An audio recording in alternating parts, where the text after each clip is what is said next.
तो हेलो दोस्तों, कैसे हो आप लोग। तो दोस्तों मैं आप सभी स्वागत करता हूं आपके अपने प्रतिगिरी कॉम्पस अकेडमी पे। दोस्तों आज के इस लेक्चर में हम जो है बात करने वाले आपके पॉवर्टी इन इंडिया के बारे में बात करें।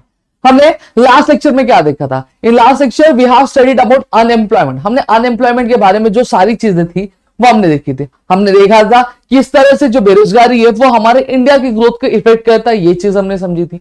और आज के इस लेक्चर से हम जो है दूसरा जो एक मेजर चैलेंज है इंडिया के सामने, यानी जो पॉवर्टी एक मेजर चैलेंज है, वो किस तरह से इफेक्ट करता है कंट्री की ग्रोथ को, वो हम देखेंगे। और साथ ही साथ गवर्नमेंट ने इसे कम करने के लिए क्या क्या मेजर्स क्या लिए थे और साथ ही साथ किस किस तरीके से चीजों को क्या किया था, इंप्लीमेंट करने की कोशिश की थी, ये सारी चीजें हम समझेंगे।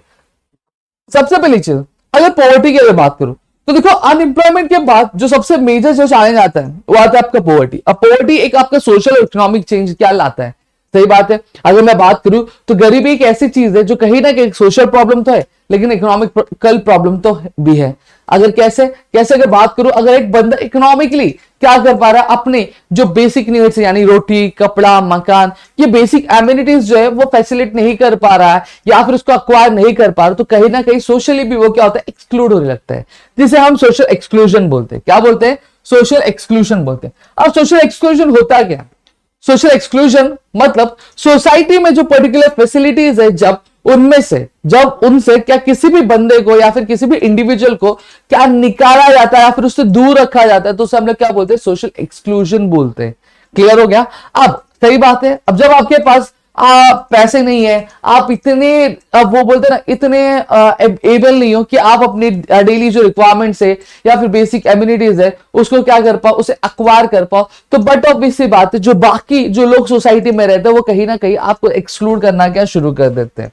ठीक है। अब यहीं पर अगर मैं बात करूं तो पॉवर्टी की जो इतिहास है, वो पॉवर्टी का इतिहास वो छोटा मोटा इतिहास नहीं है, ये इतिहास बहुत बड़ा है। ये इतिहास की जो शुरुआत हुई थी कहीं ना कहीं हमारे भारत देश को जब आजादी मिली थी तभी से इसकी क्या शुरुआत हो गई। क्यों? कारण ये है कि जब हम अंग्रेजों की गुलामी करते थे तो तब हमें बहुत सारी जो पॉलिसीज थी, बहुत सारी जो स्कीम्स जो हमें क्या कर रहे थे, कहीं ना कहीं हार्म कर रहे थे। हमारी कंट्री का जो सारा पैसा था, जो सारी इकोनॉमिक कंडीशन थी, वो क्या हो रही थी, खराब होती। और सारा जो पैसा था वो आपके इनडायरेक्टली वेस्ट से कहा जा रहा था, आपके ब्रिटिश कंट्री में क्या इंक्लूड हो रहा था। क्लियर हो गया? अब पॉवर्टी का ये एक मेन रीजन तो है, लेकिन साथ ही साथ जो दूसरे बहुत सारे रीजन है वो क्या है? अब यहां पे अगर मैं बात करूं तो सबसे पहली चीज, हमारी कंट्री में जो आपके हैंडीक्राफ्ट इंडस्ट्रीज थे, कॉटेज इंडस्ट्रीज थी, वो बंद कर दी गई। फिर दूसरी चीज अगर मैं बात करूं, फिर ऑपरेसिव इकोनॉमिक पॉलिसीज, मैंने बताया ना अंग्रेजों की बहुत अलग अलग पॉलिसीज थी जो हमारे लिए फेवरेबल नहीं थी लेकिन उनके लिए बहुत ज्यादा फेवरेबल थी, तो उसने क्या किया, हमें गरीबी का रास्ता दिखाया। तीसरा क्या था? रिकरेंस ऑफ फेमाइंस मतलब अगर मैं बात करूं तो बार बार ऐसी कंडीशंस आना जो हमारे देश को क्या हिला के रख देता था। आपने सुना होगा जब हमने पॉपुलेशन पढ़ रहे थे तो हमने देखा था कि ईयर 1921 के पहले बहुत सारी बीमारियां हमारे भारत देश में चल रही थी और बार बार ये जो बीमारियां थी वो अक्कर हो रही थी, जिसकी वजह से एक इकोनॉमिक कंडीशन जो थी एक इंडिविजुअल की वो खराब हो रही थी। अभी आपने हाल ही में कोरोना देखा था। अब कोरोना की अगर मैं बात करूं तो कोरोना में ऐसे कई सारे लोग थे जो बहुत लंबे टाइम तक क्या थे, अनएम्प्लॉयड थे। अब जब अनएम्प्लॉयड होंगे तो मतलब जॉब नहीं है तो पैसे आएंगे, पैसे नहीं आएंगे, जब पैसे नहीं आएंगे तो अपनी क्या बेसिक जो नीड्स है वो फुलफिल कर पाएंगे, नहीं कर पाएंगे, तो वो किसको लीड करता है? वो पॉवर्टी के टुवर्ड्स क्या लीड करता है। क्लियर हो गया?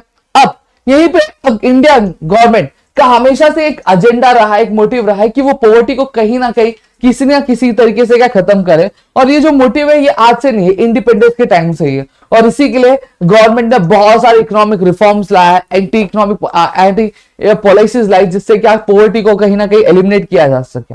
ठीक है। जब हम पॉवर्टी के बारे में बात करते हैं, पॉवर्टी का मतलब क्या होता है थोड़ा वो भी समझ लेते हैं। पॉवर्टी का मतलब क्या होता है? ठीक है। अगर एक ग्रेटेस्ट सेंस में, कन्वेंशनल मतलब क्या होता है, ग्रेटेस्ट सेंस में अगर हम कहें तो पॉवर्टी का मतलब क्या होता है? एक ऐसा सिचुएशन, पॉवर्टी क्या है? एक सिचुएशन है। अनएम्प्लॉयमेंट क्या था? अनएम्प्लॉयमेंट भी एक सिचुएशन था जो अक्कर होता है। ठीक है। एक ऐसा सिचुएशन है जहां पे जो मेजर सेक्शन है, क्या मेजर सेक्शन है पीपल का सोसाइटी में, वो क्या कर पाते हैं, वो अपने जो बेसिक नीड्स है जैसे रोटी, कपड़ा, मकान, ये फुलफिल ही नहीं कर पाते। क्यों? क्योंकि उनके पास उतनी सफिशिएंट इनकम नहीं होती। तो उसी को हम लोग क्या बोलते हैं? पॉवर्टी। तो ध्यान रखो, पॉवर्टी का बेसिकली एक सिचुएशन है जहां पे जो लोग होते हैं एक सोसाइटी के, वो अपनी जो बेसिक नीड मतलब क्या, फूड, क्लोथिंग एंड शेल्टर वो क्या फुलफिल नहीं कर पा रहे। क्यों? क्योंकि वो सारी चीजों को फुलफिल करने के लिए जो इनकम चाहिए वो इनकम वो हासिल नहीं कर पा रहे इस वजह से। तो इसी चीज को हम लोग क्या बोलते हैं, आपका पॉवर्टी बोलते हैं। अब हमने देखा है कि हर टाइम टू टाइम हर एक चीज क्या बदलती रहती है, उसी तरह से आज अगर हम बात करते हैं पॉवर्टी भी आपके मल्टी डायमेंशनल हो चुकी है, पॉवर्टी की भी अलग अलग चीजें हो चुकी है। तो देखेंगे हम लोग अब कॉन्सेप्ट जो था पॉवर्टी का वो कहीं ना कहीं आपके लाइफ के बेसिक नीड से क्या लिमिटेड था, लेकिन जैसे ही टाइम चेंज हुआ जो कॉन्सेप्ट था पॉवर्टी का वो चेंज हो गया। अब जो पॉवर्टी आई है वो मल्टी डायमेंशनल पॉवर्टी आ चुकी है। अब मल्टी डायमेंशनल पॉवर्टी आपके दोनों तरीके से होती है, एक मटेरियल फॉर्म में भी होता है, एक नॉन मटेरियल फॉर्म में, यानी इसको टैंजिबल और इंटैंजिबल भी हम लोग क्या कंसिडर कर सकते हैं। अब मटेरियल डायमेंशन किससे रिलेट करता है, जहां पर आपके जो इंडिविजुअल होता है वो अपना कपड़ा, रोटी, फिर उसके बाद मकान, एजुकेशन, रोड कनेक्टिविटी, इलेक्ट्रिसिटी, ये सबको एक्सेस नहीं कर पाता है। ठीक है, अब वहीं पे अगर मैं बात करूं तो आपके नॉन मटेरियल एक्सिस्टेंस क्या होता है, जहां पे सोशल डिस्क्रिमिनेशन होता है। आपने देखा होगा कि जो गरीब होते हैं उनको उस तरह का दर्जा नहीं दिया जाता है, उनको उस तरह की इज्जत नहीं दी जाती है, और यही जो है आपके नॉन मटेरियल का डायमेंशन है। मटेरियल डायमेंशन किसको बोलेंगे, रोटी हो गया, कपड़ा हो गया, मकान हो गया, पढ़ाई हो गई, रोड्स हो गए, ठीक है, अच्छा घर हो गया, अच्छी मेडिकल फैसिलिटीज हो गई। This are all considered in what, in material dimension. और वही नॉन मटेरियल डायमेंशन क्या होता है, जहां पे उनको एक जैसा दर्जा ना दिया जाता, इज्जत नहीं दी जाती है, एक जैसा बोलते हैं ना, एक सम्मान नहीं दिया जाता। तो ये नॉन मटेरियल डायमेंशन में आ जाता है। आई होप आपको इतनी चीजें क्लियर हो गई होंगी। अब यहां पे अगर हम बात करें तो अब आपका क्या आता है, अब यहां पे आपको कॉन्सेप्ट है कुछ पॉवर्टी के। अब पॉवर्टी भी आपकी मल्टीफेसेटेड है, मैंने बताया आपको कि अलग अलग तरह की पॉवर्टी होती है। अब यहां पे हम दो तरह की पॉवर्टी पढ़ेंगे। What we are going to study is absolute poverty और रिलेटिव पॉवर्टी। अब एब्सोल्यूट पॉवर्टी क्या होता है, एब्सोल्यूट पॉवर्टी मतलब एक ऐसी पॉवर्टी, एक ऐसा सिचुएशन जहां पे बंदा जो है अपनी जो बेसिक नीड्स है उसको क्या कर नहीं पा रहा, उसको फुलफिल नहीं कर पा रहा है, उसको हम लोग क्या बोलते हैं, आपका एब्सोल्यूट पॉवर्टी बोलते हैं। क्या? Absolute poverty. एक बार फिर, जब एक मैं एक ऐसी इकोनॉमिक कंडीशन में खड़ा हूं जहां पर मैं क्या अपनी जो रोज की रोटी हो गया, कपड़ा हो गया, मकान हो गया, ये जो मेरी बेसिक जरूरत है, ये जो मेरी बेसिक नीड्स है, इनको मैं फुलफिल नहीं कर पा रहा हूं। क्यों? क्योंकि मेरी इनकम उतनी नहीं है, तो इस वजह से मैं उसे फुलफिल नहीं कर पा रहा हूं। तो इस तरह की पॉवर्टी को हम लोग एब्सोल्यूट पॉवर्टी क्या बोलते हैं, थोड़ा सा डिटेल में दिया। अब अगर मैं बात करूं तो एब्सोल्यूट पॉवर्टी हमेशा जो मेजर कैसे किया जाता है कि एक जो बंदा है वो मिनिमम कितनी कैलोरी इंटेक करता है, उस बेसिस पे क्या किया जाता है, एब्सोल्यूट पॉवर्टी का मेजर किया जाता है। मिनिमम कैलोरी मतलब कितना खाने का इंटेक कर रहा है उसके। अब जैसे प्लानिंग कमीशन ने per capita daily calorie requirement जो थी 2400 कैलोरीज क्या रखी थी। क्या बोला गया है, पहले जो प्लानिंग कमीशन थी उसने एक इंडिविजुअल को कम से कम कुछ नहीं तो दिन में कितनी 2400 कैलोरी क्या करनी चाहिए, वो इंटेक क्या करनी चाहिए, अगर वो रूरल एरिया में रह रहा है। वहीं अगर वो अर्बन एरिया में रह रहा है तो उसे 2100 कैलोरी तो इंटेक करनी ही चाहिए। अगर वो 2400 कैलोरी क्या कर रहा है, इंटेक कर रहा है, अगर रूरल एरिया में है, और वहीं अगर वो 2100 कैलोरी इंटेक कर रहा है अगर वो अर्बन एरिया में है, तो भैया वो एक अपनी जो बेसिक नेसेसिटीज है फुलफिल कर पा रहा है। अगर वो नहीं इंटेक कर पा रहा है, अभी रूरल एरिया में रह रहा है लेकिन जो कैलोरी है वो 2000 ही इंटेक हो पा रही है, मतलब वो अपनी जो बेसिक रिक्वायरमेंट है वो फुलफिल नहीं कर पा रहा है। वहीं यहां पर वो अर्बन एरिया में रह रहा है लेकिन जो कैलोरी है वो 1800 ही इंटेक कर पा रहा है। तो इसका मतलब क्या, इसका मतलब ये कि वो अपनी बेसिक रिक्वायरमेंट्स का फुलफिल नहीं कर पा रहा है। समझ में आ गया। अब यहां पे अगर मैं बात करूं तो ऑन एन एवरेज क्या बोलते हैं, ऑन एन एवरेज ये बोलते हैं कि जो पर कैपिटा डेली कैलोरी होनी चाहिए। पर कैपिटा मतलब एक पर्टिकुलर स्क्वायर किलोमीटर में एरिया में रहने वाले जो लोग हैं, ठीक है, पर कैपिटा मतलब पर इंडिविजुअल, सॉरी, पर कैपिटा मतलब क्या होता है, पर इंडिविजुअल की जो on an average daily calorie होनी चाहिए वो 2250 कैलोरीज तक क्या होनी ही चाहिए। ठीक है, अगर जो बंदा इसको फुलफिल नहीं कर पा रहा तो मेन रीजन ये होता है कि उसकी जो इनकम है उसको अलाउ नहीं करती कि वो इतनी कैलोरी क्या कर पाए, कैलोरीज क्या इंटेक कर पाए। तो उसे हम क्या कहते हैं, उस क्राइटेरिया में फॉलो होने वाले लोगों को हम एब्सोल्यूट पॉवर्टी में क्या काउंट करते हैं। और एब्सोल्यूट पॉवर्टी में अगर मैं बात करूं तो ये जितने भी डेवलपिंग कंट्रीज होती है, हमने देखा अंडर डेवलप, डेवलपिंग और डेवलप, तो ये जितनी भी डेवलपिंग कंट्रीज होती है वो इस तरह की पॉवर्टी क्या करती है, फेस करती है, जैसे इंडिया कर रही है। ठीक है, अब वहीं पे अगर मैं बात करूं तो गवर्नमेंट्स बहुत सारे मेजर्स चलाती है जहां पर इस तरह की पॉवर्टी को क्या किया जाए, आपका रिड्यूस किया जाए। फिर उसके बाद अगर मैं बात करूं तो आपका क्या आता है, रिलेटिव पॉवर्टी। अब रिलेटिव पॉवर्टी में क्या, रिलेटिव पॉवर्टी में जो बंदा है अपनी बेसिक फैसिलिटीज जो है वो तो फुलफिल कर लेता है, जैसे बेसिक नीड्स जैसे रोटी हो गया, कपड़ा हो गया, मकान हो गया, ये सारी चीजें तो ग्रैब ऑन कर पाता है, लेकिन वो स्टैंडर्ड प्रोडक्ट्स नहीं गेन कर पाता। जैसे रोटी खा रहा है, उसको मिल रही है 2400 कैलोरीज रिक्वायरमेंट रूरल एरिया में, वो फुलफिल कर रहा है, लेकिन अब वो रोटी के बजाय क्या खाना चाहता है, आपकी नान खाना चाहता है, तंदूरी खाना चाहता है, सही बात है। फिर उसके बाद अगर बात तो होटल्स में खाना चाहता है, तो वो फुलफिल नहीं कर पा रहा है, तो उसे हम क्या बोलेंगे, रिलेटिव पॉवर्टी बोलेंगे।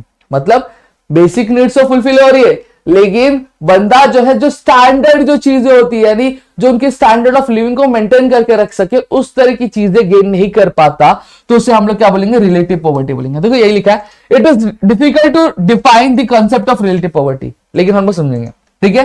ये हमेशा कैसे जज किया जाता है, on the basis of comparison of relative standards of living of different section of the people.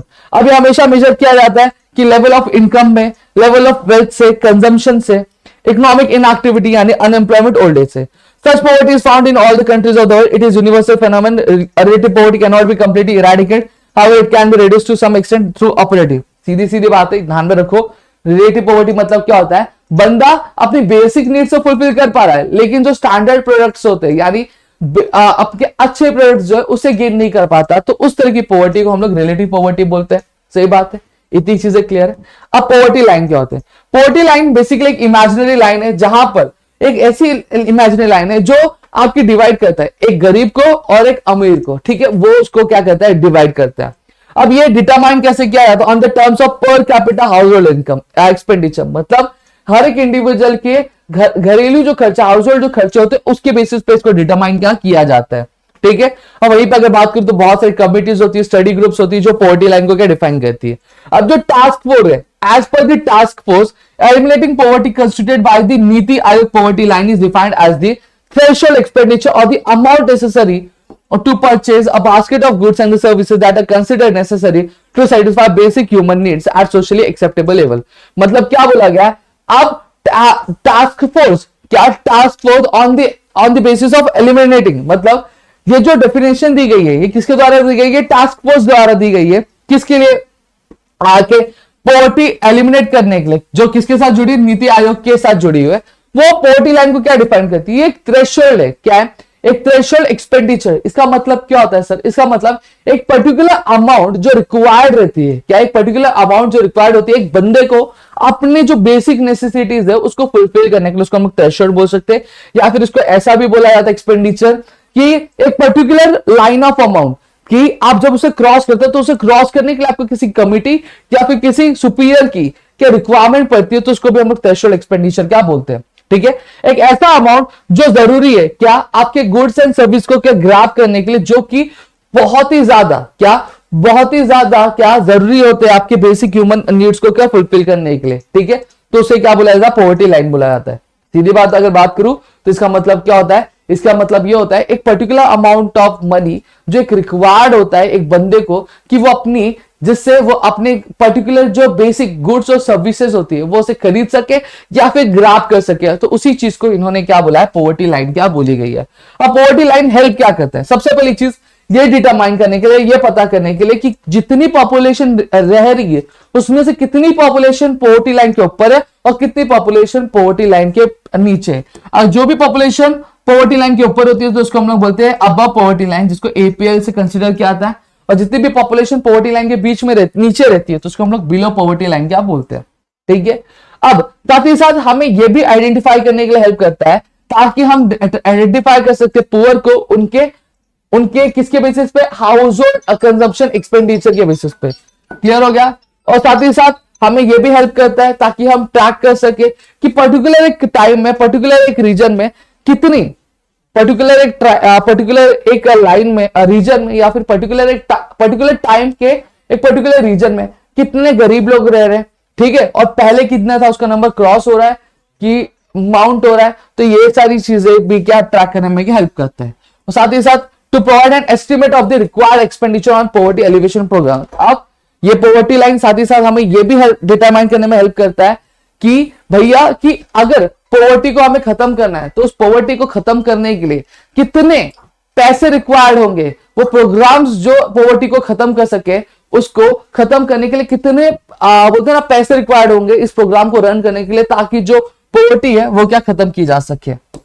फिर उसके बाद अगर मैं बात करूं तो पॉवर्टी लाइन जो होती है अलग अलग कंट्री में उसकी डेफिनेशन अलग अलग होती है। अब वर्ल्ड बैंक के हिसाब से अगर मैं बात करूं तो पॉवर्टी लाइन जो डिफाइन की गई थी वो कितनी, $1.90 पर कैपिटा पर डे। ठीक है, मतलब क्या बोला गया कि पर डे में जो एक इंडिविजुअल पर्सन की जो एक्सपेंडिचर होगी वो कितनी होगी, $1.190। ठीक है, तो ये रहेगी किसके प्राइसेस के हिसाब से, 2011 के परचेज 2011 के परचेसिंग पावर के प्राइस के हिसाब से।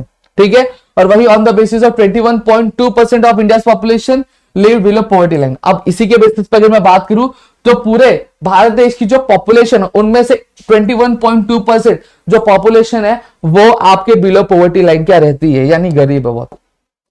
ठीक है, और वहीं पे अगर मैं बात करूं तो types of poverty, rural poverty क्या होता है, ऐसा कोई भी बंदा जो रूरल एरिया में रहता है और वो अपनी बेसिक नीड्स क्या फुलफिल नहीं कर पाता, तो उसे हम लोग क्या बोलते हैं, रूरल पॉवर्टी क्या बोलते हैं। अब इसमें कौन कौन आता है, जैसे अगर मैं बात करूं स्मॉल फार्मर्स हो गए, मार्जिनल फार्मर्स हो गए। स्मॉल फार्मर्स और मार्जिनल फार्मर्स मैंने समझाया है। मार्जिनल फार्मर्स कौन होते हैं, they are the kind of farmers जो क्या करते हैं, आपके 1 हेक्टेयर लैंड तक क्या करते हैं, आपका ये करते हैं, बिल्ड करते हैं, उसको मार्जिनल फार्मर्स बोलते हैं।